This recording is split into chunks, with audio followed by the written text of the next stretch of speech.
Yo, what is going on, people? Welcome to Throwdown. Your questions, episode 407. I'm your host, Tony Polanco, and tonight I'm joined by Emilio Lopez, Sup, people? How's it going? Carlos Romero, Yo, yo, yo. Adam Vale, How you doing? How you doing? Brett Murdoch, What up? and Brian Manjoma. What up? What up? All right, we don't know where Chris is. Usually he lets us know, but nothing. Tired, man. Maybe he is tired, Kiss Shack, what's going on? Can't wait for episode 420. There's only one of us here that smokes, though, man. So that's not really something we celebrate. But yeah, we hope everybody's doing good tonight. I'll celebrate it. I'll celebrate it right now. Yeah, that's what I'm saying. Brett celebrates it every day, Brett's Celebration pregame. But yeah, Chris shows up. He shows up. What happened? Celebration? What? What? Nothing. Said it's a celebration, bitches. Yeah. Oh, there we go. There's Chris. Let's go. The prodigal son returned. Now the party could really start. What's going on with the Throwdown crew? All right. I mean, I'll probably say this a little bit later during the show again, but we didn't get a lot of questions this week.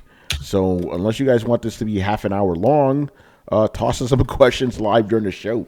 I would have thought we would have gotten more questions, especially since last week was pretty stacked with like stuff, which we all covered on Throwdown episode 407. And a lot of drama happened this week. Too much drama this weekend. That's like the second weekend in a row of drama with the gaming industry.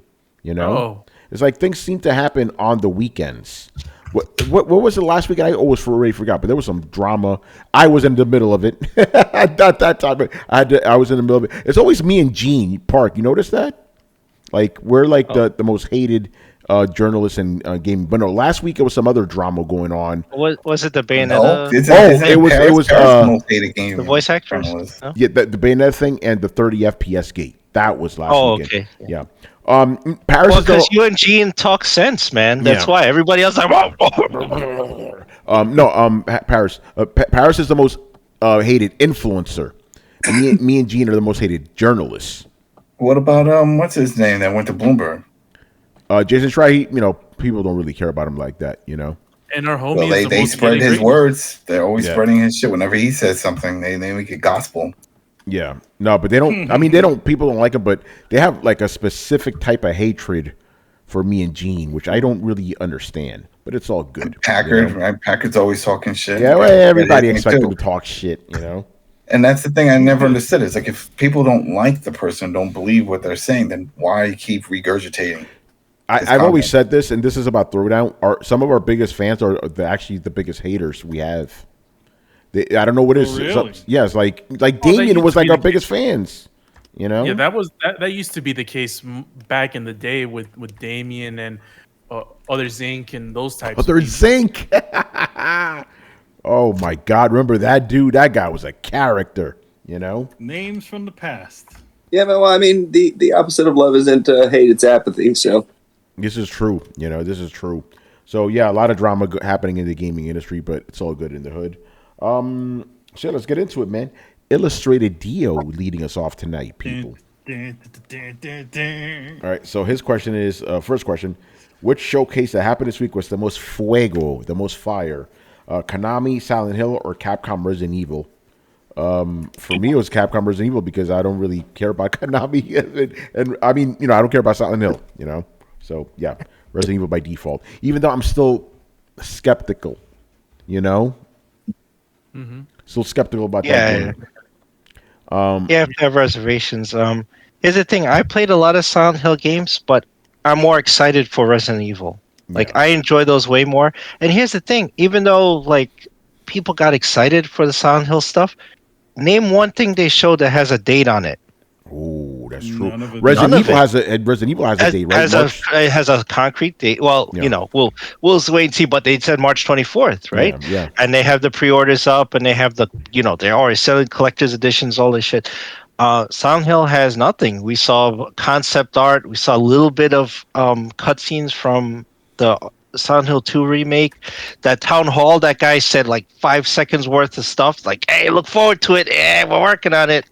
Maybe we'll say something next year. Yeah. And Silent Hill F, you got a cutscene that is like, what's happening? This girl turned into a mushroom. What the fuck's going on? Like, Yeah, she's like flowers or something. yeah, it's like, okay, I don't know anything about this game. So we just got teased with a lot of stuff we don't know anything about, and nothing has a concrete date. So I can't really get excited over that. I didn't see anything. It's not Resident Evil 4. They showed gameplay and whatever. It's like, okay, I can get excited for that. And they've come through before. RE2 remake was great. Whatever. And I'm in Tony's camp. I think RE4, the original one, is like pretty much a perfect game. All I would want is a remaster, like a proper, like new textures. Maybe drop it in the new engine or whatever, but don't change it. But we'll see. We'll see what happens. I have some hope that these guys could do it right. Yeah, I mean, like you said, Resident Evil 2 remake was great, and I know a lot of people didn't like Resident Evil 3 for good reasons, but I still enjoyed it. I still think it was good for what it was. But ironically enough, the things that people complain about with that game were the same things they complain about with the original. Too slow, too short, too action packed. It's like, yeah, it's the same thing, guys. But they did cut some stuff out. I can't forgive that. But I cut a lot of stuff. A lot of stuff, yeah. But generally, these guys, I think they probably learned us that, okay, don't fuck this up. But we already see some changes. Like Ashley's different now. There's some other stuff going on. I'm not sure. But we'll see. But I'm definitely excited for Silent Hill. Again, I never played these games, so can get excited over that. Although I'm pretty sure if I go into Silent Hill remake, I'm not going to go into any expectations. So that's something. But I'm not, again, I don't know. Not really interested in Silent Hill. One thing about a lot of people with Bloober Team, as much of a sense it makes for them to make that game, because they've been trying to make Silent Hill for years. A lot of people are a little bit wary of them handling the game just because of their history of making sort of shitty games back in the day. They used to make shovelware. Even now, from what I understand, they don't exactly have a spotless track record. So yeah. I think I understand why people are hesitant. Yeah, I mean their biggest game is the Medium, and the sleeper hit was the Rutger Hauer game, and then they did Layers of Fear. But a lot of their games are all sort of walking simulators. You like that Medium game, right? Didn't you? Didn't you play that? The Medium? No, I never played it. Was it that one game you were playing? You were playing some weird game. Stray. Stray, the cat game? No, it was a spooky game. Well, that's the funny thing. It's because the guys doing Stray are doing the other Silent Hill game. Oh, so yeah, I don't know. Anybody else? Which showcase did you like better? I mean, to be honest, I didn't really care about either. I don't know. I just didn't like. It just didn't seem like I mean, Silent Hill it's nice to see Silent Hill come back. And Resident Evil, it's like, okay, it's a sequel. It's sequels and it's a sequel and a remake. So I don't know. I actually have to go with Silent Hill stuff because with the Resident Evil side of things, I don't know. I just feel really iffy about how things are going to go with the RE4 remake because they're remaking one of those games that everyone thinks is untouchable because one, it's pretty much perfect, and two, it's been on everything. I think it's like the only game other than GTA that's on everything. Like what, PS2, PS3, PS4, it's just everywhere. Like you can play it on toasters and whatnot. So there's that, and then I kind of feel that once we go over the RE4 remake hill, we then start looking into RE5 and then eventually RE6 remakes, and that scares me for obvious reasons. To be fair, though, if any game needs to be remade well, it's 6. And that's the thing, it's remade well. And it's like, I don't trust them to remake it well. Yeah. And Brian, by remake, I mean so remade, it's not even the same at all as the original, But I mean, I disagree with you guys because Resident Evil 6 in its core is just a bad game. It's not like some couple of changes here. No, it's a hard. That's what I'm saying, Carlos. It needs to be completely redone. Can't they just skip it? Like the only thing it should have in common is the name. Like that's it. Yeah. That's it. It's trash.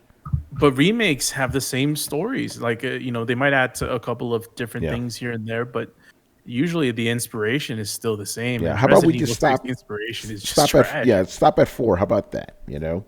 We're good. Stop at 5. 5 is a good. It's a good game. Yeah. I don't. It's not. Yeah, they can. But They you gotta can play make it that right money. now, though. There's people that want all those games remade, and then they'll remake them the next time they do another big jump to something else. Yeah, we're gonna get Double Resident Evil dip, 4 triple dip. Turbo or something. Yeah, they'll keep doing it. People keep buying it, they'll keep making it. Yep, We always that's talk true. about Director's that. cut. Yeah, Super Resident Evil 4 Turbo. So then what you're saying is that we're getting RE4 remake for the PS6. Yes. Of course. Yeah. Of course. Yeah, and thank you, GZDR. Remake Code Veronica, please. What about I'd be down with the Code Veronica. Is that the one that's used on the ship? Is that the ship one? No. I played 1 and 2. What's that shit? I played those on the That's ship. the one with the. That's the one there in the winter town. Resident Evil Revelation. That's it. on the I ship. played those. See, I want Parasite Eve. God damn it. Well, there you go. That's Square. That's Square Enix. Yeah, Square Enix. Yeah. But They hey, need to get on the ball with that. Yeah, if you bring it, was that an RPG though? Yeah. It was a horror RPG. Horror RPG. It's a horror. Yeah, I mean, to be honest, there's not a lot of horror RPGs that are out there. Probably. I remember that was the first RPG I saw where it was like they use guns. I was like, oh, that's kind of interesting to me because how like back in those days, obviously, even now, RPGs set in the modern day are kind of rare. They're either in some fantasy thing or some sci-fi thing. Like even Persona is like, oh shit, they use like modern guns and they're fake guns obviously because it's Japan, but it's like RPG in modern times. It's still kind of a rarity, Persona 5. That's a timely reference there. Yeah, exactly. Yeah, we will be speaking about that. All right, let's move on. Next question: Who's coming back for Destiny 2 LightFall? Forsaken and the Witch King expansions on Legendary Co-op difficulty had amazing campaigns to fall back on after my Halo Infinite playthrough. I'm looking forward to the second to last chapter for Destiny 2. Believe it or not, Bungie is cleaning up Destiny quite nicely. Good to hear, but I stopped playing that shit years ago. I'll go with the I stopped at the demo for Destiny 1. Yeah. In fact, I was just talking to a buddy of mine. We were debating because we were going to play it next co-op, and we're like, it's either Outriders or Destiny 2. And everybody picked Outriders. Damn, Outriders. Yeah, they're like, yeah, we'd rather go in that direction. I was like, all right. I mean, they got all this new content. Like, no. I remember. Carlos, are you part of that co-op buddy squad? I never got the invitation. Oh. It's I ask all the time, and he's like, "Oh, I gotta take a nap. I gotta go." They don't have gym. Mexicans for some reason. Yeah, gotta go. Yeah, I remember Adam. Adam was, and it's funny just seeing how time passes, and Adam was the most hyped with Overwatch 2. And now you mean Destiny, not Overwatch? I mean Destiny 2. Yeah. Destiny 2, and now it's like it's kind of like an afterthought, and I think that's for everyone. Yeah. So yeah, to answer the question, it got very grindy. That was the problem. It got grindy. Like once you get into the story, like I want this gear. Well, we got to grind. And then I spent that one. I think Titan, maybe that's what called. Me and some buddies would just go in and farm constantly. We'd wait till the big creature comes. We kill it. We get the loot. We go to another area. We kill that one. We kept going back. That's why I was like, shit. This is all I do now. I don't even really play this game. I just farm. Yeah, no, fuck that shit. And then every single time a new expansion came out, I always hear this saying, "Yo, Tony, you got to come back. It's different now. It's different now." And it's always the same. Nothing changes. It's always the same thing. So I'm good. It just sucks because Destiny, in my opinion, best FPS controls, man. Like they're fucking good. But the rest of it ain't all that. It's the same thing, man. So no, I'm good. What do we have here? All right, moving on. Mob Hits joining us, man. All right, how do you feel about the Silent Hill 2 remake not being helmed by a Japanese developer? I didn't know this prior to this question. Yeah. Yeah, Bloober it is Team. Bloober Team. Yeah, I guess it doesn't really matter, does it? Well, it does. It does. A lot of people feel that's where the Silent Hill franchise went awry after after the Room. When the Room did horrible, The they Tommy Wiseau movie. essentially no, it was called Silent Hill: The Room. After that game didn't do so well, they disbanded the Team Silent and essentially just started handing out the franchise to a bunch of different people. There was that, the weird remake they did for Wii where everything freezes over instead of it being foggy and rainy. There was the other Silent Hill game that everybody forgets about. What was that one? Not Homecoming. What was Downpour. Downpour, yeah, the one with the one about the criminal. Yeah. Yep. So, I feel like that a lot of people feel like that. This, being that it's not a Japanese, the doesn't have the original intent of who was originally there. It's not going to have that sort of weird Silent Hill feel to it. As far as me going, to be honest, I think it's supposed to be a full on remake, at least for Silent Hill remake. So at least it has an original lineage. So, they're just going to add supposedly add a bunch of extra things to it. So we'll see. Yeah, like I said, don't care. It doesn't. I don't have any plans. I mean, to be honest, the way you can relate this to is like if somebody who wasn't Hideo Kojima was handling the Metal Gear franchise. Yeah, it's on that same level. Makes sense. Or somebody who was not even related to who totally has nothing to do with that franchise, just took over. Well, at this point, you could say the same thing about Silent Hill. AKPT now. It's like I don't care if anybody other than Kojima does this. Yeah. So, and the thing about it is that the original guys that made Silent Hill, they're all still making games. Like Tiyama he's got his own studio and he's making a horror game. So, and he was the director of the first Silent Hill game and the Siren series. So, I mean, we'll see. I mean, to be honest, the most interesting one out of all of them is that the weird one, the Silent Hill Japan one. The other two, I'm not sure about.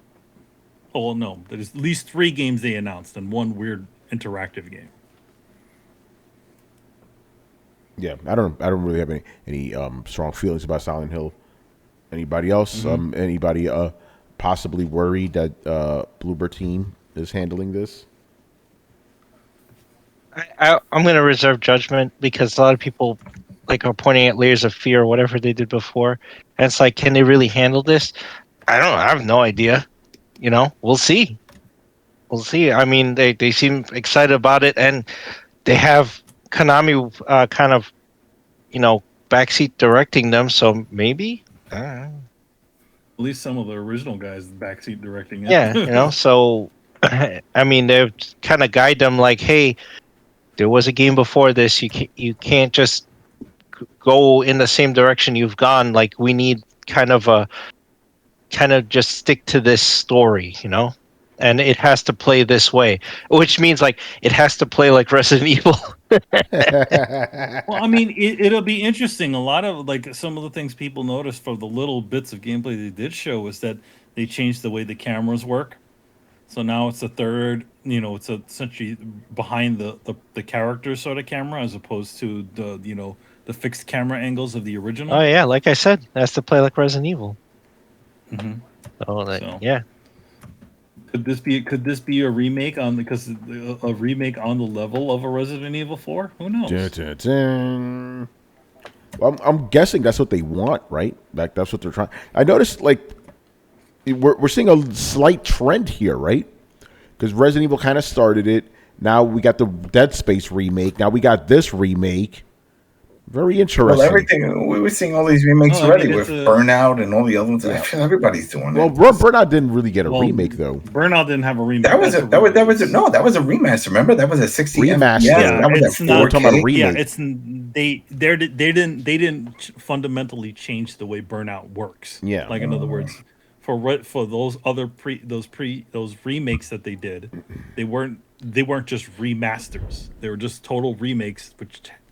And they used to call them director's cuts. No, like think about it. Resident Evil 2 remake is actually a complete remake of the original game. You know, I'm talking about new assets. Yeah, exactly. New engine, new assets, everything. New story, new engine, all that stuff. That's a real remake. Yeah. The other ones, like what was it? Yeah, Dead Space. That's an actual remake. You know, that's an actual remake. So is this Silent Hill game. You know. Now, here's an interesting one. Now, what would you consider Demon Souls, the re-release of Demon Souls? Is that a remake or a remaster? Because it still has all the original shit underneath it. Yeah. All the areas are all the same. They didn't add anything. It's in that same. It's in that same murky area as Shadow of the Colossus. It's a remake, but it's also a remaster. You know, because underneath, it's the core game is still there. It's just they didn't redirect any of this. They didn't redirect any of the cinematics. All the cinematics are pretty much the same. You know, with the exception is that they look prettier now. They're like, you know, all new models, all new environments, all new fixed AI, fixed controls, but it's still the original game at its core. Hey Manny, interesting. What about The Last of Us remake? I can't say that's a remake. But it kind of technically is. Kind of is. You know what? You know what I'm saying? It's like, because they took the old assets that exist and put them on PS5 and rebuilt it. So in that sense, it is a remake, but at the same time, they haven't changed much. Remake. Yeah. So they haven't changed anything. Yeah, exactly. So that's how they're not technically lying. When they say rebuilt on PS5, they're not technically lying, but it's not all the assets. Yeah, all the assets are rebuilt for PS5 or next gen. You know what? We'll call the Sony remake because it seems like all their remakes are just the original games but with nicer graphics. Yeah, with nicer replaced graphics. Mighty nerd. There you go. That's what The Last of Us remake is. It's an overpriced game. Oh, man. All right, moving on. Next question, also from Mob Hits.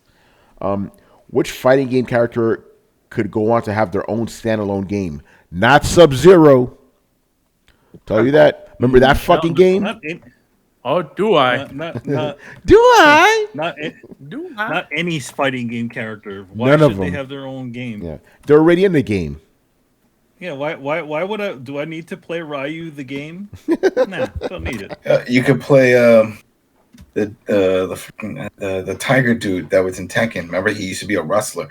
Let's put him in a wrestling game and do a whole story about how he got kicked out of that and ended up in the Tekken tournament thing. There you go. Or you can do that's essentially the plot to Saturday Night Slam Masters. Or you can do because Hagar's in that game. The Eddie breakdancing game. Eddie Gordo breakdancing. Yeah. I was a ditz before I was a fighter. I always found it funny how Cody made it over from the final fight into Street Fighter. Yeah, but it's just the way his story was, because he had a crazy story where he went to jail. Remember, he had the prison outfit. Then afterwards, he got out and he became mayor or some shit. Remember, then he had the suit. I was like, what? You have a crazy story arc going on. He's like you, Adam. You know, he has stories. Yeah, there you go. He got stories. Meanwhile, Ryu is still wearing the same damn gi that's dirty, walking around barefooted all over the world. Why do you think he's shirtless now? He lost the gi, you know? He can't afford to buy another one. He lost his gym bag somewhere. Well, I mean, a guy was like... I just don't understand, and this has always been my argument. Where's Chuck Norris? How come they never added Chuck Norris? I felt because there's supposedly no real fighters in Street Fighter. Yeah, there are no real fighters in Street Fighter. But he's a mythical. He's far beyond everything. I mean, he was there's a couple that are based off of characters. Yeah. They're based off certain characters. Tekken, especially with what's his name, Jackie Chan, the Super Cop. I guess they figured like there's too many Americans in Street Fighter. I don't know. I mean, they have Fei Long. That's basically Bruce Lee. Yeah, there you go. That's what I'm saying. It's like I always like, we gotta have a Chuck. We gotta have. You have Chuck Norris issue. Yeah, Chuck Norris. Are there any fighting games that have anybody inspired by Chuck Norris? Besides the Chuck Norris game? Besides the Chuck Norris. I'm talking about like big fighting games. Yeah, no, I do that. That would seem like him. No. Yeah. No. I can't think of one. Yeah. Because it'd be great if they did, because then they could have all the one-liners that everybody else could have if he's in it. Like, I don't know. Let's say if it's like Jimbo Jeans, like, well, I heard Jimbo Jeans could suck out venom from a snake. Oh yeah, I heard so too. And that'd be fun because then he pops up and he's larger than life. Adam, it sounds like you have a mission in life now. Yeah, we gotta get make Chuck Norris the game. Did Van Damme ever get added? A character like Van Damme? Yeah, Johnny Cage. Johnny Cage. That's what I was gonna say. Johnny Cage, Johnny Cage, yeah. the only one I can think of that was like. Johnny Cage is like Van Damme. He even does the split. Yeah, you know? He does the split. Yeah, Balrog is Mike Tyson. That's right, Mike Bison is his name. Yeah, there in you Japan, go. Yeah. The Native American dude remind me of the dude from Predator. Oh, I don't know. I don't think he was based on him though. You know, probably not. Yeah, in my mind he was. So let's leave it at that. So he's like a combination of him and Arnold, if you think about it. Because he's, T-Hawk is all big, you know. Yeah. But no, he's not that. Because they did add the Predator to was it Injustice? Was it Injustice or Mortal Kombat? One of those had Predator in it. Well, that's they added a Friday 13. You know. Yeah, they added. Well, no. Doesn't Disney own Predator? Well, they do now, but back then, it's the Fox. Yeah, now Fox they do. property. I know they took. Chris, we got lucky when we went and played Wildlands and we went after the Predator because they had to remove him once that deal went through. Yeah, once that deal went through. Because remember I told you I was replaying Wildlands with some friends and they were like, "Oh, what's this Predator we keep hearing about?" I'm like, "Yeah, let's get in the helicopter." And we're flying around. I don't see it anywhere. And I looked up online and they said when that deal was made, when they finalized, they had to pull all the old deals that weren't honored. And that was one of them. So they couldn't use Predator anymore. Wow, that sucks. Yep. That's crazy. All right, good stuff. Moving on. The test your might bonus question from Mob Hits. Test your might. With Uncharted selling poorly on PC so far, I didn't know that. Very interesting. I have a question about that. I know why. Okay, well, let me read the question. Then I have a question. With Uncharted selling poorly on PC so far, is Sony releasing games on PC so quickly that it affects sales numbers, or is Uncharted not as popular as some think? Isn't it too early? Yeah, like when did it? I know exactly why. Okay, why? Because I reviewed it. It's that they had no advertising for this shit. They didn't promote it. So many times people were like that. When is that coming out? It's out now. What? No one knew.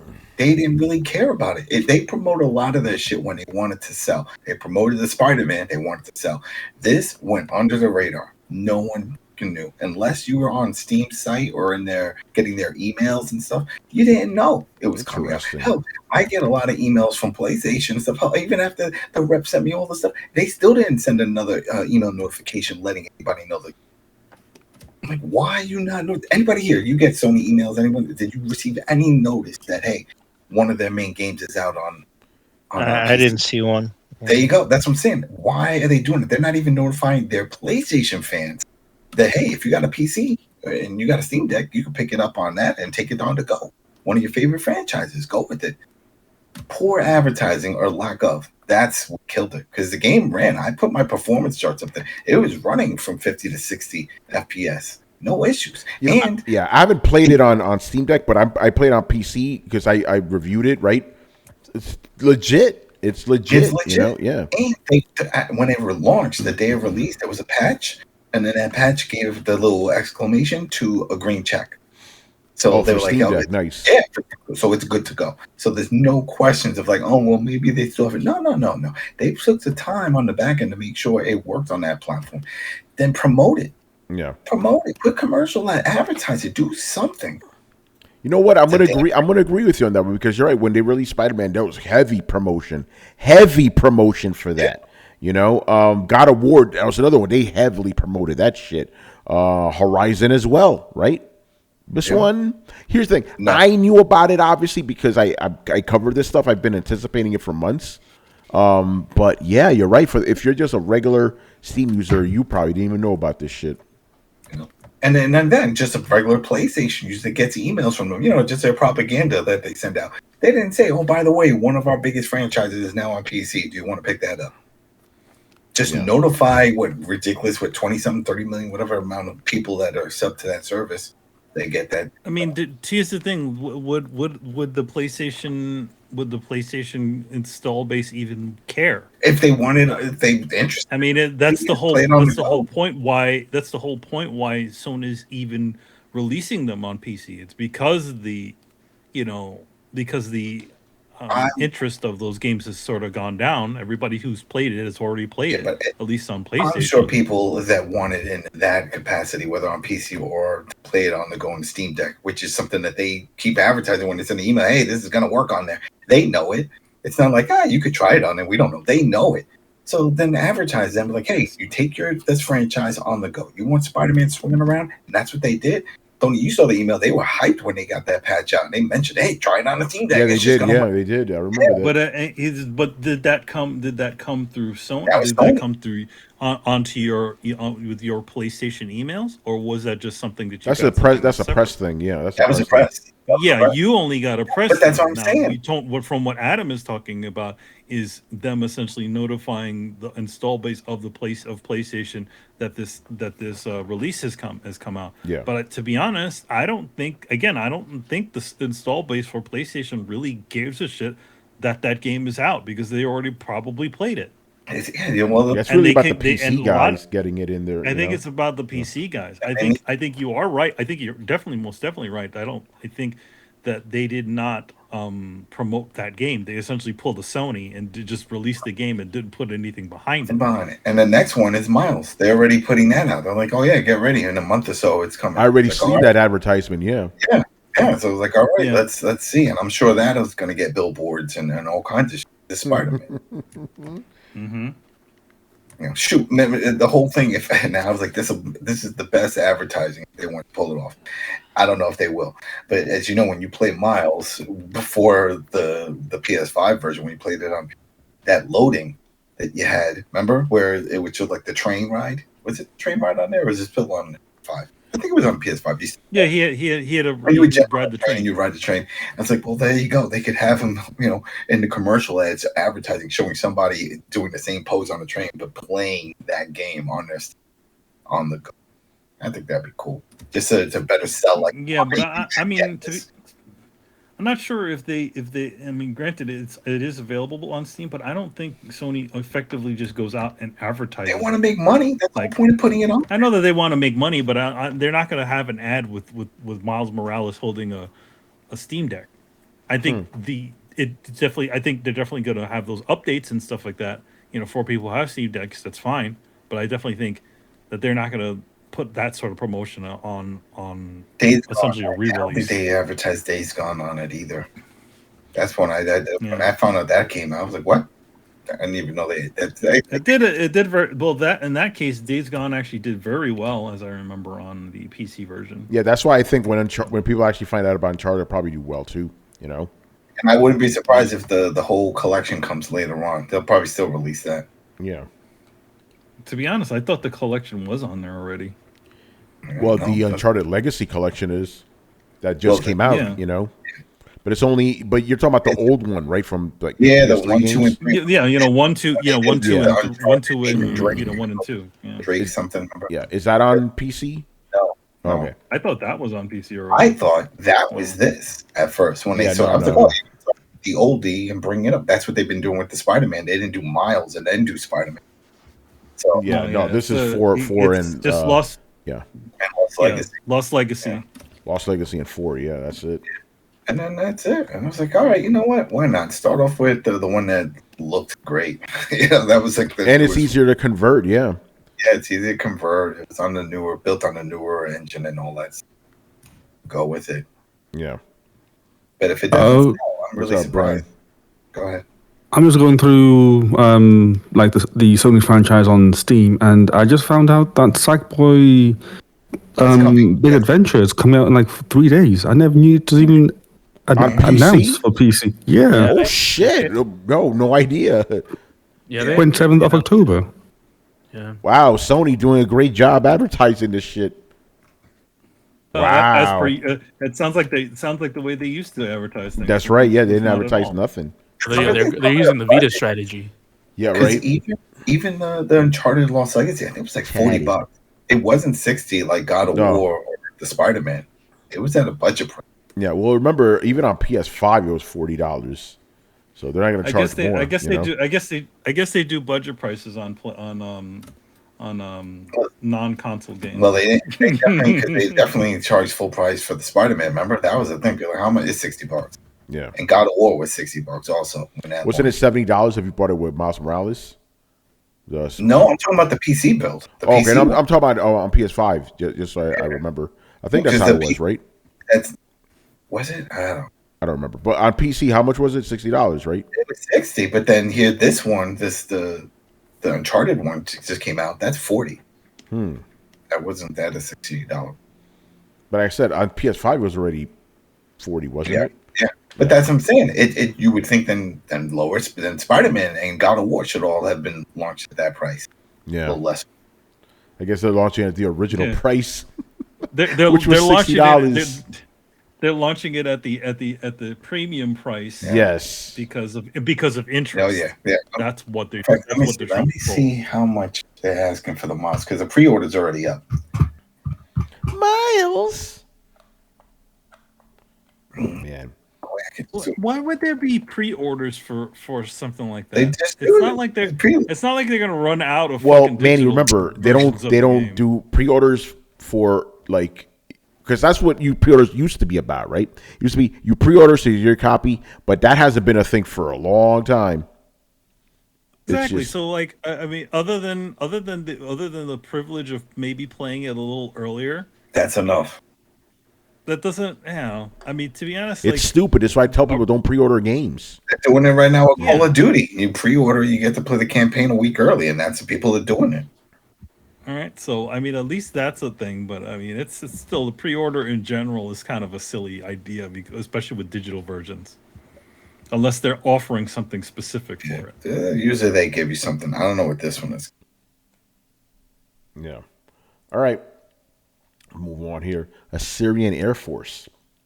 He goes, I'm glad Xbox is getting Persona 5 because it's a great JRPG, but if the game doesn't sell well or doesn't get played a lot, what more can Xbox do with JRPGs? Would it be a lost cause? I thought it was just the Switch one. It's not the Persona that we got on PlayStation. What do you mean? It is. Yeah, it's Royal. It's not the one that was on PS5. It's not Persona 5. It's the Persona 5 Royale. Yeah, that's the upgraded version of 5. That is with more content. Okay. You were thinking of Strikers.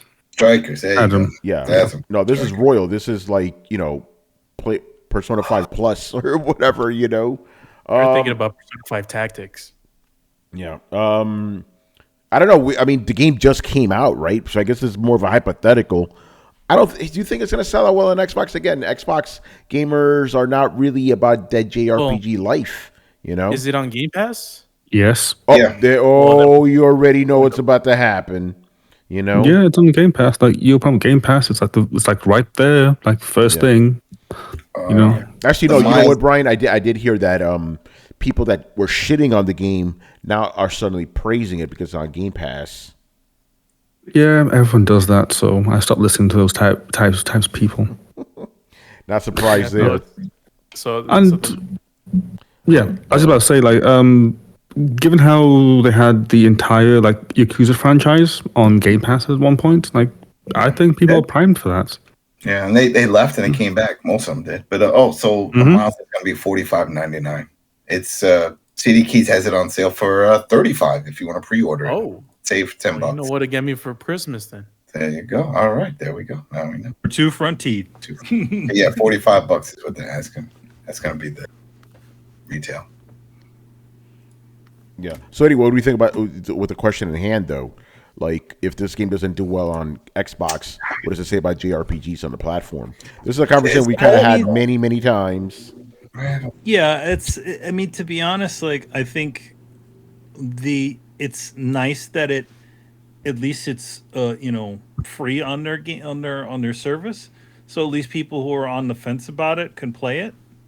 But I don't know. I think I think in general, when it comes to Xbox and their service, is just they're just throwing stuff on there and hoping they would seeing what sticks. I think publishers. It's more about quantity. They want to get on there to make that money because they get an upfront payment, especially for older titles like this. So yeah, a lot of people want to get on there and why not? So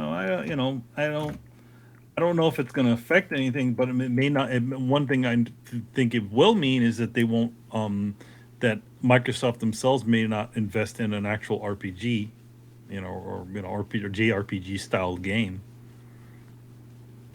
Yeah. Because if they're seeing that their players are not interested in it, they're not going to spend any money on making or taking a legitimate step in there. So what they'll do is, if anything, they'll just make those deals like this, just with specific companies to bring over some popular RPGs to have on the platform, but not really, put anything into actual. They spent so much making them on Blue Dragon.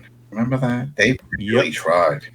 I've said this many times on this show, many times.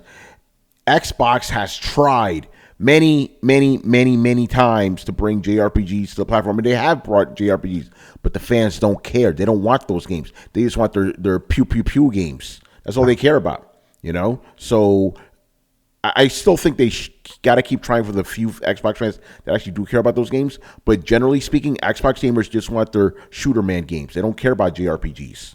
But I think in general, though, that this service idea is also probably going to might evolve the playership of Xbox a little bit. I hope so. I hope so. Just because of how much you're getting for the amount of money that you're paying.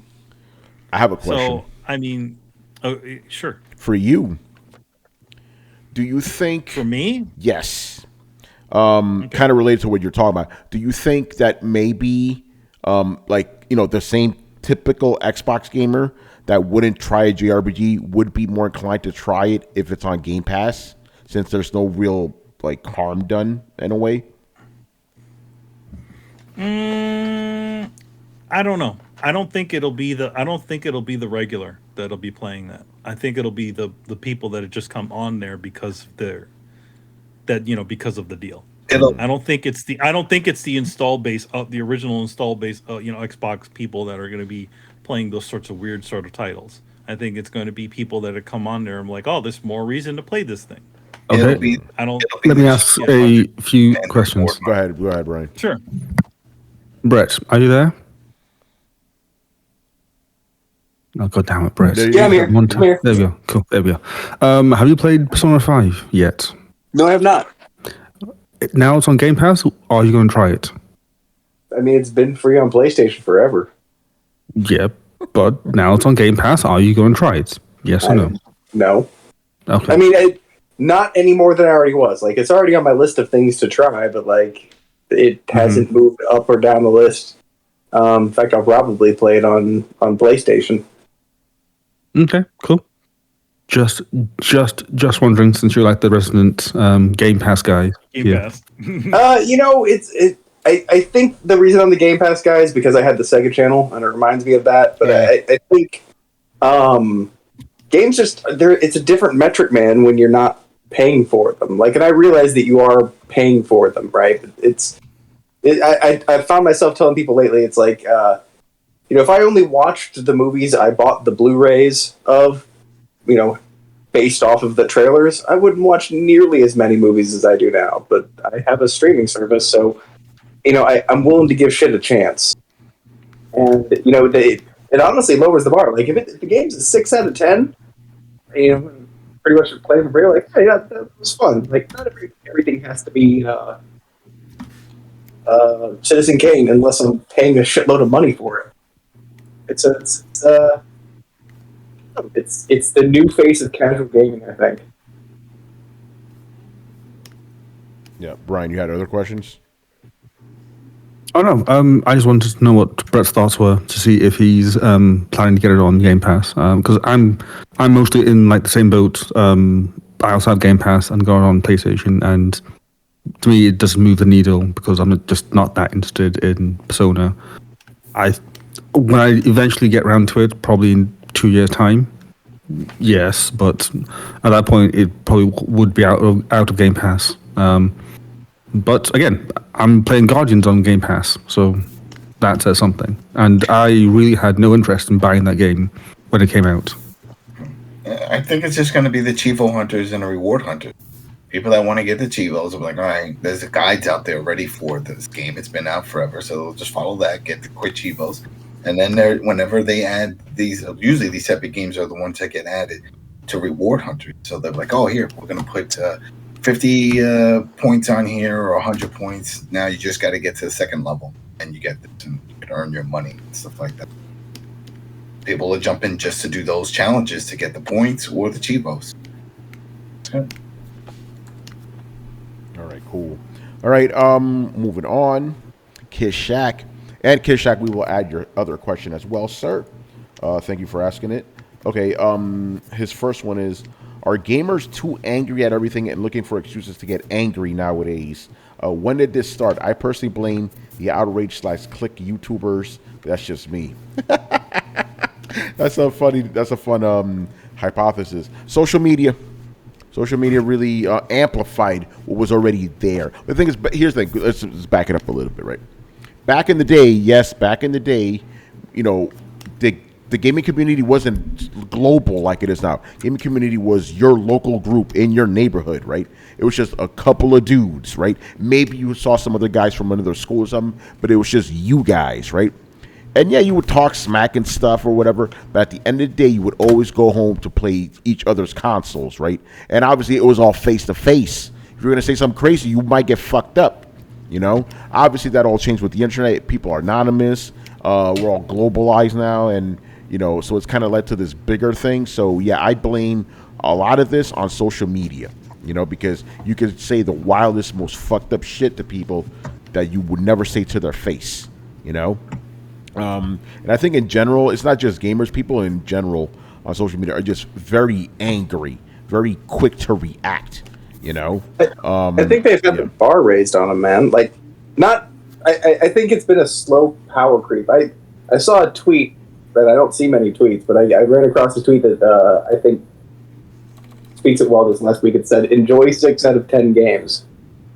Like, and I'm like, yeah, you know what? I think that's a thing that doesn't happen anymore. The game has to be something big or everybody talks shit on it.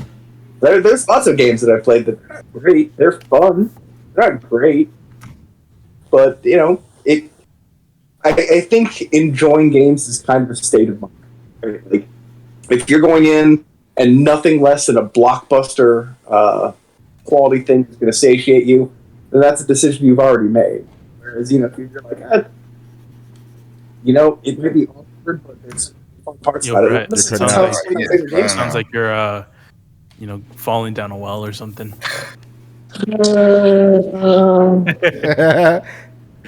I was just saying, some games that you know, aren't the most polished or aren't what you would probably give a 9 out of 10 are honestly some of my favorite games. I mean, Brian will probably not enjoy this, but I'll throw Dragon's Dogma out there. Like, it's not the most polished game. It has places where it feels a little wooden, but because of those chances that it's willing to take, it's an amazing game. Doesn't Brian love Dragon's Dogma? Yeah, that's a little close to talking shit on that. No, Brett, I totally agree. Like, it is not a perfect game, but I damn well love it. Again, I will go back to even PS3 days and say Lost Planet 2. That game isn't all that great, but it's bloody fantastic. I'd happily, if they remaster that, I'll pre-order it. I do not care. I'll throw my money at that game because that's so much fun. The colors, man. It's just so much fun. But yeah, again, Brett, I'm right there with you. Like, there are so many games out there which are 6 out of 10s, but yet you will enjoy the hell out of them. And yeah, I think that people that are angry tend to just get more attention. That's it. Oh, you see it all the time. It's like, why does this game so? These are the 8 reasons that this game so. This, and then it gets tons of traffic. But if someone says, "I love this game," and let's talk about why, no one cares. No one cares. They don't want to hear the happy-go-lucky. Or unless they say this is the greatest game ever, then it gets attention. Well, that's only a Nintendo game. Because it has to be extremes on the internet. Either it's the greatest game ever, or it's the biggest piece of shit ever. You know, and that's why people reduce things to to just black and white now. You know, and yes, I am using my example as an example. I literally said, I like God of War Ragnarok, but it feels like a PS4 game. It got reduced to, you don't like cross-gen games, you hate God of War Ragnarok. I'm like, huh? What? How did we go from here to down here, bro? You know, but that's just how people are, man. Very quick to anger, and then, not to get too deep into just a general state of the world. There's not a lot to be happy about, so you're gonna vent your frustration out even more, on the internet and shit, and the internet in general. Just isolating us and shit, making us not human. We're not interacting with real people anymore. That's getting all that frustration up too. There's a lot. I blame the internet for a lot of shit that's happening in society now. Ironic because we're streaming over the internet, but got to call it out too. That's called nuance. You can use something and appreciate its good parts, and also criticize the bad things. Yes, the internet has been great for bringing people together, but bringing us together has also fucked things up. And I don't know. I think maybe we're still getting used to that as a society. Maybe we'll finally figure it out in the future. But right now, it's just everybody's supposed to kill each other. I remember I do want to. Go ahead. I do want to mention something.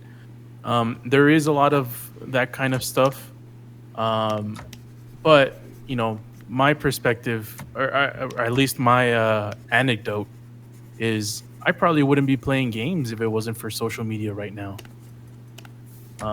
Because that's how, I don't know if I can give social media credit for meeting you guys. Well, you can. That's one of the good things about the internet. Like, there are good aspects of it, but there's also bad things about it too. Yeah. I've always said the internet is literally the greatest and worst thing humans have ever created. It's both. It's the greatest thing ever, and it's horrible. It's up there with planes. Yeah. It's like alcohol, right? Remember that from The Simpsons? The cause of and solution to all of life's problems. That's what the internet is. Yeah. I wouldn't have a job if it wasn't for the internet. But I call it for what I see it. Was that a pun, Adam? It's up there with the planes. Yeah. I don't think Adam got the pun. Adam fell into that one. Anyway, Anyway, gamer rage. So a lot of Remember that was the phrase, gamer rage. Oh man. Anyway, go on. I said, go on, damn it. Oh well. Anybody else? Carlos is afraid. Carlos is afraid that he might say something and you'll interrupt him again. Yeah, fuck you. Yeah. Let's go. Oh shit.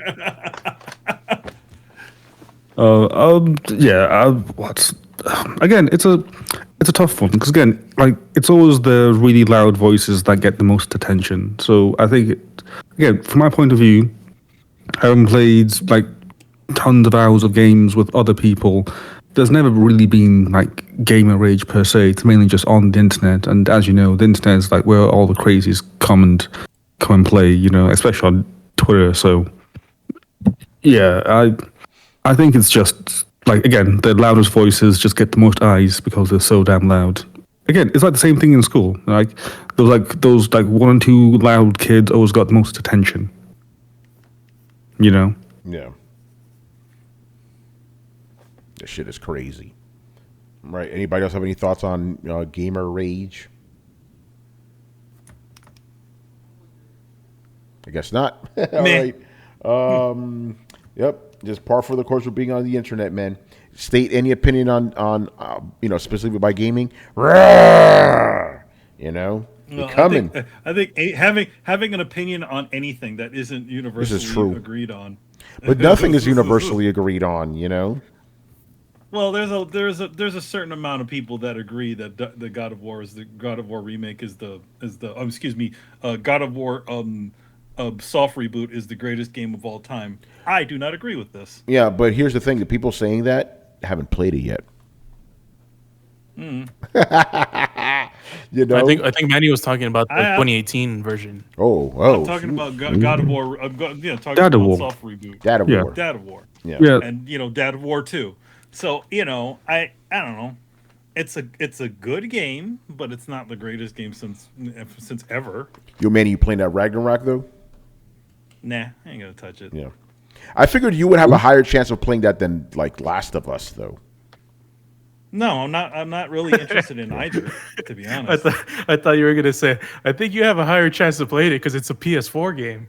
Yeah, that's also true. You know, but I actually have a question, and this is actually quite relevant. So, by the sounds of it, everyone here, apart from myself and Manny, are going to get it day one, right? Ragnarok. Well, yeah. Brett might be. Yeah, Tony's already had it before day one. Okay, let me just say, Not like me. Okay. It seems like the last two people here that are going to get Ragnarok is myself and Manny. So the question then becomes, who is going to be the last person on this podcast to play it? Myself or Manny? Oh, we should take bets. Well, Manny's gonna watch it on stream for sure. Yeah, that's true. He's Jag-on now. I might watch it on stream to see what the fuck's going on, but I don't have no interest in playing it at all. So I don't think Manny. Brian, you might get. Brian will play it. Get on it when it. I have zero interest, Manny. Even if it pops on PS Plus. I have zero interest. Like, it can come to PC like next week, and I'll be like, I still don't care. Like again, after playing the first one, Manny, I'm just like you. I have zero interest. Like, I played it, I'm like, whatever. Like, I'm literally you right now. I'm like, whatever. I don't care. Like, this is not the God of War game that I like. So it looks like so this is what was going to happen in the future. I may watch all the cinematics and know what the fuck is going on.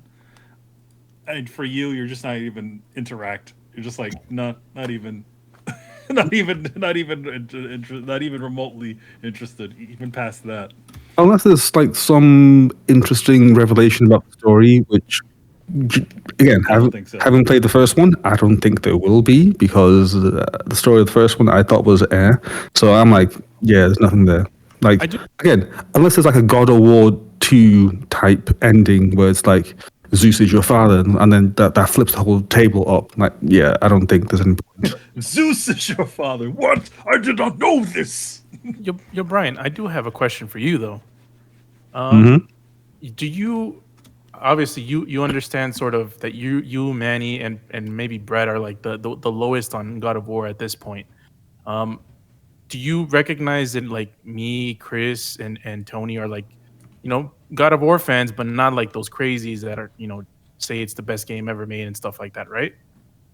Yeah, you guys seem a lot more reasonable.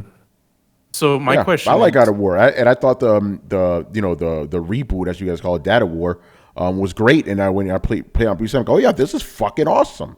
I really like this. I'm glad they went this direction. But I'm obviously not the crazy fucking people, so I'll still call it out for the bullshit it is. Ragnarok is still a PS4 game. Just saying, So let's a lot of hidden loads. Do you know why that is, Tony? Because it is a PS4 game. Because it's the second half of the first fucking game. Yeah, kind of. You can see it that way.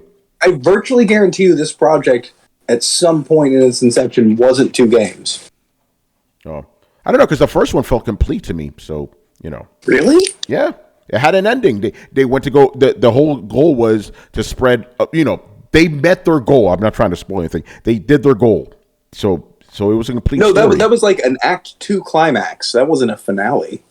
But that's the way I saw it, though. It was their goal. Like, hey, this is the goal of the game. They went through all this crazy shit, then they finally did it, and then you learned a little bit of another thing about it. Well, it ended that it was definitely going to have a sequel. Yeah. Oh yeah. Absolutely. Yeah. Yeah.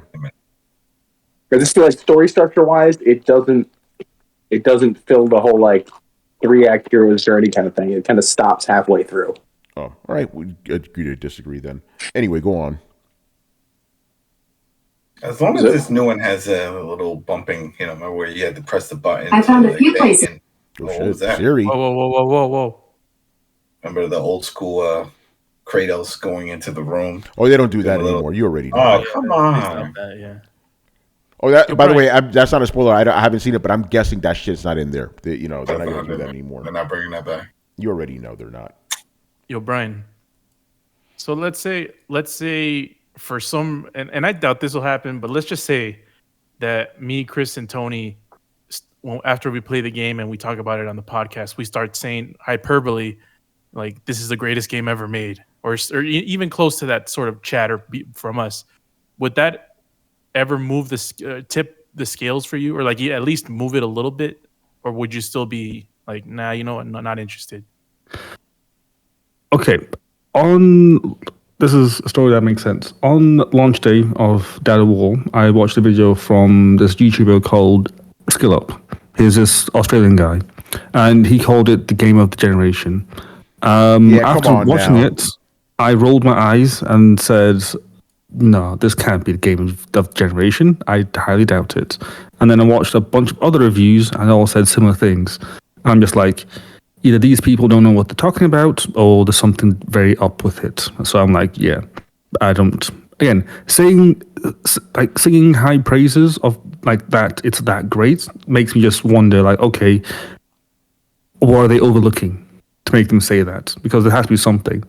And that's what got me to actually play it. Because I said to myself, okay, let's actually play this game of the generation and actually see, like, again, maybe I could be wrong. That's totally possible. I have been wrong many times before.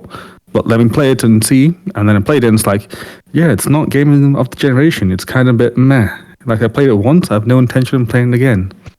So even if you guys come out and say that it's game of the generation or the best game of this year, I still would be like, what's wrong with it? To be fair to Skill Up, last generation was kind of ass, so. Oh, I call him Shill Up now these days because Brian. And I'll tell you why as well. Man. No, because he did a preview of Saints Row and then he said it's kind of okay. And I'm just like, so you sat on the yellow chair there, didn't you? Mm-hmm, I see that. Well, I can hear you sitting on the yellow chair there. So yeah, you guys can say that it's like the best game of this year, which I guess you could kind of say that because this year's been kind of You also didn't play Elden Ring. You didn't buy into the Elden Ring hype, and I didn't. Brian doesn't buy into hype, man. And that's what I'm saying. So I don't know why people are amazed that he's going to pass on this. I'm not amazed at all. This is Brian. I know him very well. I'm not amazed. So then it's Carlos. Yeah, Carlos. No, the question was, are you gonna go from like no interest to I'm fucking playing this game tomorrow? No, I'm not asking that. I'm just saying, would it even cross your mind at all? Like just a small inkling, like just trying to see where I'm busting out of Brett and saying I'm trying to see where Brian's psychology is at with this. Okay, let me see if I can throw a little help here. No, I can actually answer the question. Saying that is the best game ever will never make me move the needle. Telling me how great it is to play and how the mechanics have changed from the first game so that your power moves aren't just skills you activate on a whim, that will get me to change my opinion. So if you said that, they revamped the whole system, so now instead of having your power moves be like, you need to press the button and then you wait to like the cooldown or something, and then change it back to the old style where you can input the button inputs and then you do your power moves as a reward for having that skill to input the buttons and time them, then that will get me to play the game. And if I turn around and say, okay, you know what, the story this time, it makes a lot more sense, it's a lot less just Kratos being sad for half the game. It's like, okay, that's interesting to me. And they actually have mechanics that aren't RPG-like bullshit. That will get me to have interest in the game. But if all you do is just say, it's a really great game, best game of the year. Like, so? Like, if you haven't changed mechanically or story-wise since the last one, then I have no interest. Like, if the game is still quote unquote the same game as last time, then why would I have interest? I'll say this though, Brian. And not going to get too deep into it. Politically, you and I are like lockstep, right? Video games, we're not. So if I like the game, it probably means you won't like the game. So if I say it's a great game, that probably means you should stay away from it. You know what I'm saying? But then here's the really weird thing. We all liked Shadow of Mordor. We did. That's one of the outliers, And I guess we kind of agree on Saints Row. It's pretty fucking terrible. You guys all liked Uncharted. We just talked about that. Brian doesn't really like Uncharted like that. I platinumed the first game, and then I think the first and second game, and then I was like, yeah, I'm done. Yeah, he doesn't like Uncharted. He doesn't like Naughty Dog very much. No, I'm not. I'm not the biggest fan. At least not anymore. I just have no interest in their games, to be fair. Just not Brian games, which is fine. Again, I'm totally happy living in a world where there are games that aren't made for me. That's totally fine, unlike some people. That is opposite of what the hell was the original? What was the original question? Do you like Mario games? Oh yeah, yeah. Cool. That's how far we ventured off from it. Seriously, what was the question? I have no idea. Remember. Oh, it was about angry gamers. How damn we went all the way. How did we end up here? We somehow went. It was a good. It was a good combo. It was a good combo though. Yeah, God of War Ragnarok. Cool. Oh, apparently I'm a hypocrite because I liked Elden Ring. Fucking idiots. They just reduce everything to the simplest thing. I specifically said. Yeah. Wait, did this just happen now? This is over the internet. Over the weekend, bro. I had to deal with this shit. Yeah, Tony, the simplest thing would be you changing your mind. They're going out of their way to be obstinate. Yeah, exactly. I'm like, yeah. By the way, I need to say this. Shout out to the Throwdown fans who went into the conversations going, hey, if you listen to the podcast, you see Tony's been consistent since this entire time. Yeah, because the fans actually know what's up, Because they're like, oh, he's a hypocrite. What was he's saying he don't like cross-gen games, yet he liked Elden Ring. I'm like, I never said I never liked cross-gen games. I said I'm getting sick of them constantly coming out. You could have two different opinions like that, I mean, yeah. And also, when did Elden Ring come out? April. I wasn't as sick of cross-gen games as I am now in November. 2 years after the fucking pact, Hold on a second. Elden Ring is an outlier because it has great art direction. It doesn't have to have the most amazing graphics. It's not about graphics though. And that's another thing people kept so fighting. Oh, but God of War looks amazing. I'm like, I'm not talking about graphics, man. I'm talking about the fact that we're 2 years into this fucking generation and we have 3 fucking games that are actual current gen. It's a cumulative effect. We've been stacking up over and over and over and over again for months. So that's where I'm coming at it from. People don't see it like that. Oh, you didn't criticize a Elden Ring for the same thing you criticized God of War for. What am I criticizing God of War for? For being a cross-gen game? Come on now. And also, I gotta say this: Elden Ring is a third-party game. You got to hold those to different standards than first-party games. But it's still the same thing. It's been building up. As a matter of fact, again, listen to Throwdown. I've been complaining about cross-gen games since the generation before the generation began. I've been complaining about that, So it's been building up. It's very annoying. And again, people keep forgetting this part. I literally said I like God of War Ragnarok. No, erase that part. He's a fucking hater. Xbox shill. I don't own an Xbox, by the way. Hilarious. But yeah, bullshit. Fuck gamers. Oh man. And the last question related to God of War, also from Kishak. What mythology or pantheon do you think God of War will never touch? You'll never see Abrahamic religions in this fucking franchise. I guarantee you that. Jewish, Muslim, and Christian. I got one. Yeah. Okay. What else? I want to see Kratos. No. Which one do you not think? The question is, which one do you not think they'll ever touch? The gods of rock. The gods, yeah, there you go. I must destroy the gods of rock. Yeah. No, even though I would love all the metal gods, I want to see a brutal legend in God of War. That'd be cool. You can't do that because that's Activision and that's owned by Microsoft now. Just yeah. Well, just have Kratos like fight, go to fight the gods of rock and get a new axe. The metal gods, He gets a flying V that he throws. Yes. It's lightning powered, by the way. But yeah, I think the Abrahamic religions are not touching those. Yeah, they won't touch any of those. They did that with Dante's Inferno already. They just called it something else. That's true. But imagine a God of War game with Muslim stuff. That ain't happening. No, that's literally what Dante's Inferno was. It's a RoboCop Judge Dredd thing. Like they clearly were like going for a God of War type thing, and they're like, yeah, we could never do that with God of War, but we'll just make another game. Kratos is definitely not going to fight Jesus in the game. Right? Imagine that shit. Yeah, rip off Jesus' head.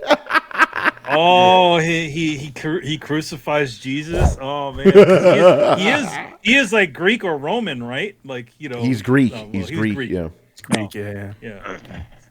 Well, he has to go. He has to do other gods of He has to do the Roman gods, which are essentially the same gods as. Yeah, they're the Greek gods. Yeah, he already killed them. He already killed them, but he has to kill the Roman versions now. Yeah. Oh, there's plenty of European stuff. Like he's in, he's in the Norse mythology. He could go down to Egypt and kill all of them. And just keep moving. First, keep moving east. Go to Jersey till you get to China. Kill those guys. Go to Jersey. No, I don't think the Chinese. Go ahead. Oh, I was gonna say I don't think they'll touch the Mesoamerican mythology. Oh yeah, they're not doing that. They won't do the Indian ones either. Because a lot of these, the Indian gods, they're still kind of celebrated today, and a lot of these are. So I don't think they'll even. Yeah, he's not gonna be killing Vishnu and shit. Yeah, exactly. Vishnu.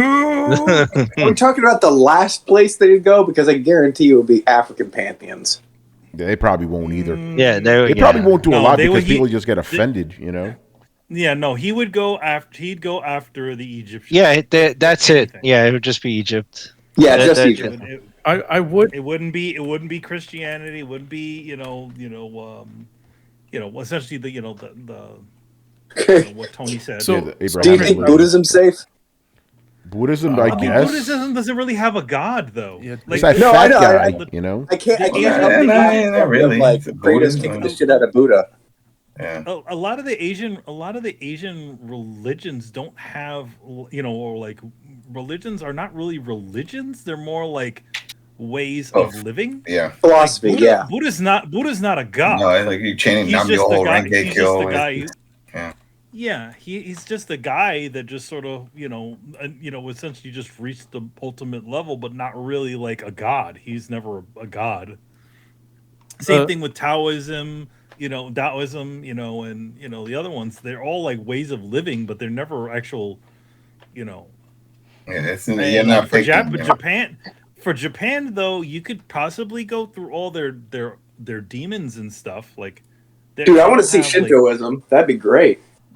Yeah, there could be some sort of like Shinto or something like that. I think at least in that sort of mythology, those things they wouldn't be sensitive to people. Like one guy like, God damn it, you're killing my gods. You're killing the river spirit. That'd be the saddest one. He's killing all these animals. It's like there's a fox god and a monkey god, and Kratos is just like, what is this? What are these animals?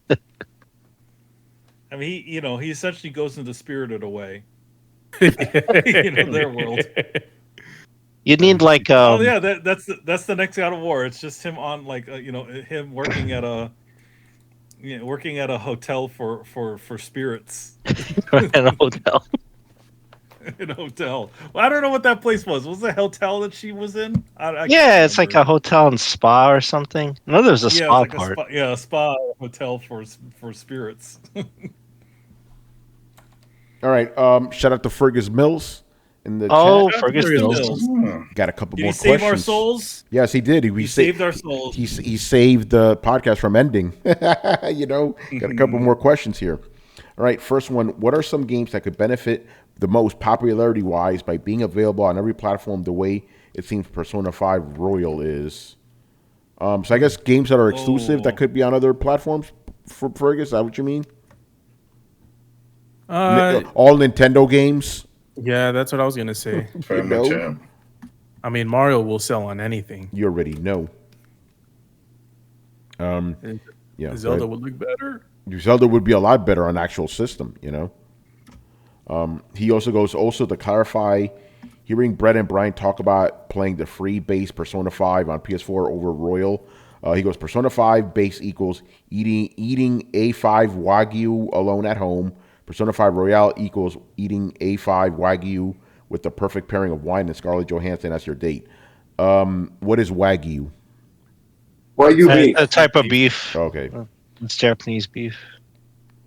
All right. I mean, I don't really know the difference between the editions. I guess it's really going to depend on when I go to it. My main reason for kind of gravitating towards the PlayStation is you can download it and then you have it. It's not a Game Pass thing. Yeah, that's so true. When you compare the two, like if you're given something that you can download, then just have. Cool. All right. Well, that's a little bit better than being able to kind of rent it through Game Pass or stream it through Game Pass. So I'd probably go that way if I, didn't have faith that I was going to be able to finish the whole thing before they pulled it. But you could technically buy it on Steam.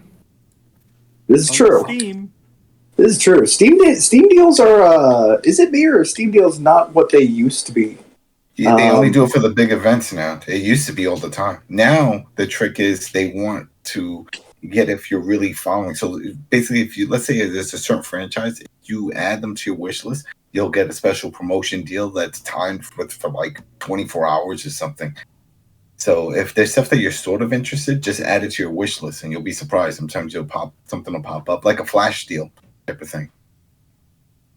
I didn't know about that, but I do want to mention though, Brett. I kind of feel the same that you do. I remember back in the day when most of the Steam deals, it's like, damn, so I can play Tomb Raider for $2. Yeah, So and I don't see those types of deals that cheap for those types of games. So yeah, I do agree. Maybe it's just me and maybe Adam's tip. Yeah, they just change things up a little bit now. Yeah. Them Steams. All right, so that's our collective answer of Nintendo games. Yep. All right. Another question from Mr. Fergus Mills. Halo Infinite is getting a big update, including campaign co-op officially next month. Is it too late for y'all to go back to it? Yeah, I don't care anymore. Adam, what do you feel? I still have my crew people. We've been waiting for this, so we will be back for that. Okay. Carlos, I'm sorry, I lost interest, man. Oh, you're not the only one. I don't care anymore. Yeah, I'm done. I'm done. Yeah, I don't blame you. It's 343, man. That's all I gotta say. Damn shame. We had a plan, and they fucked it up.